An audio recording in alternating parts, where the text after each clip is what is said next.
క్రీస్తునందు మికిలి ప్రియమైన సోదరి సుద్దులారా, నేడు భస్మ సోమవారం సాయంత్రం 6:30 గంటలకు భస్మ సోమవార పూజాబలి.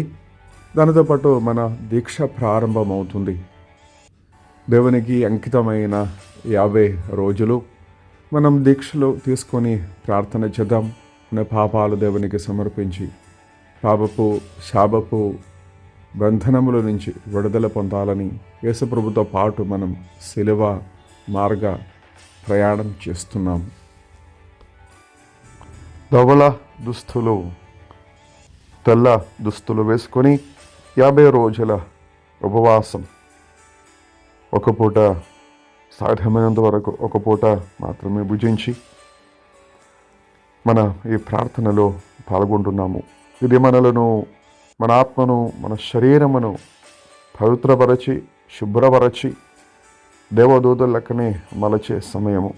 కాబట్టి మనం ఉత్సాహముతో ఈ యొక్క 50 రోజుల ఉపవాస ప్రాంతంలో పాల్గొందాం.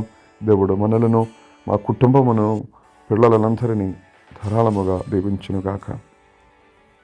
ఇదే అనుకూలమైన సమయం, అనుకూలమైన రోజు, అనుకూలమైన సంవత్సరం. ఈ సంవత్సరం దేవుడిచ్చిన ఈ సమయాన్ని మనం వాడుకుందాం. మన పరివర్తనం, మారు మనస్సు పొందడం, హృదయ పరివర్తనం నేను ఇప్పుడు చెందకపోతే మరి ఎప్పుడు? కాబట్టి ఈ సమయాన్ని మనం ఉపయోగించుకుందాం. దేవుడు దీవించునుగాక.